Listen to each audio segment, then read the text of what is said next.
வீட்டுக்கு வந்து கதை தட்டுறாங்க, இந்த மாதிரி கதை தரங்க அப்படிங்கிற மாதிரி இது பண்ணுறாங்க. எனக்கு கொஞ்சம் பயமாக இருக்கிறது போலீஸ் அடிச்சு போட்டால் கூட தெரியாது. ஆனால் வந்து முகமூடி அணிஞ்சிட்டு பொருளெல்லாம் எடுத்துகிட்டு போயிருக்காங்க.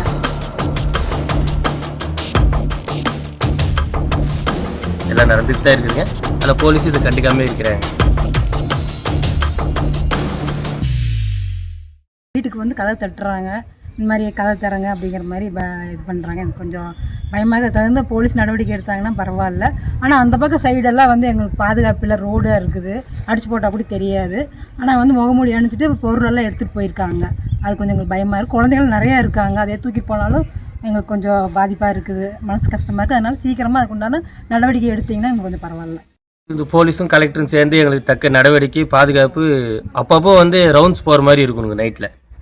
ஏன்னா எனி டைம் வர்றதில்லைங்க, யாருமே போலீஸே நாங்கள் பார்த்ததே இல்லைங்க. எப்பயுமே எனி டைம் ரவுண்ட்ஸ் வந்தாங்கன்னா நைட்டில் ஒரு 2 டைம் 3 டைம் அன்டைமில் வந்தாங்கன்னா கொஞ்சம் கிரேம் கம்மியாகுங்க. இல்லைன்னா கிரேம் இதுக்கு முன்னாடி அடித்தேன். அந்த எங்கள் வீட்டில் தாங்க ஏறி ஜன்னல் தட்டினாங்கன்ட்டு நான் தான் அடிச்சேங்க. எங்கள் வீட்டில் ஒரு எக்ஸலும் திருடு போயிருக்குங்க. அப்பயும் போய் நான் வேலம்பாள் ஸ்டேஷனில் எல்லாம் கம்ப்ளைண்ட் கொடுத்தேங்க. ஆனால் அதுக்கு எந்த ஒரு ரெஸ்பான்ஸ் இல்லைங்க இன்றைக்கி வரைக்கும். எல்லாம் நடந்துட்டு தான் இருக்குதுங்க. ஆனால் போலீஸ் இதை கண்டுக்காமே இருக்கிறாங்க. இது வந்து இந்த வீடியோ பார்த்தாவது அவங்க வந்து எல்லாத்தையும் எங்களுக்கு நடவடிக்கை எடுத்து நல்லபடியாக பண்ணி தந்தால் பரவாயில்ல. ராடெல்லாம் எடுத்துகிட்டு வர்றாங்க. நைட்டு குழந்தைங்க நாங்கள் ஏதாச்சும் வெளியில் வந்தோன்னா எங்களுக்கு பாதுகாப்பே இல்லைங்க.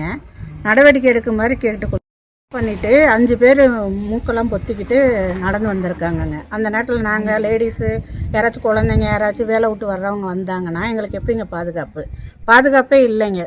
தெரு லைட்டு கூட இல்லைங்க, டிச்சு இல்லை, ரோடு இல்லை, ஒரு பாதுகாப்பே இல்லைங்க. கையில் ராடு கம்பி எல்லாமே எடுத்துகிட்டு வர்றாங்க. ஒரு சாதாரணமாலாம் வரலைங்க. இந்த வீட்டு லைட்டை வெளி லைட்டை ஆஃப் பண்ணிவிட்டு வர்றாங்க.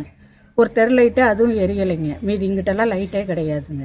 இது வந்து என்னடா திருப்பூர் மாநகராட்சிக்குள்ளே தான் இருக்குது அப்படின்னா அங்கே வந்து ஸ்ட்ரீட் லைட்டு கிடையாது. ஒரு கேமராவில் வந்து பதிவாயிருக்கு. ஒரு 5 பேர் வந்து கத்தி முகமூடி அணிஞ்சு எல்லாருமே வண்டு போனது. அப்போ இருந்து எங்களுக்கு இந்த 2 நாளாகவே பயமாக இருக்குது. இது காவல்துறை என்னான்னு கேட்கணும். அதுபோக இங்கே வந்து ஸ்ட்ரீட் லைட்டு கூட எரியல, ரோடு இல்லை, டிச்சு தண்ணியெல்லாம் ரோட்லேயே போகுது. அந்த இதுக்கெல்லாம் எல்லாம் எங்களுக்கு வந்து கொஞ்சம் சரி பண்ணி கொடுத்தா நல்லாயிருக்கும்.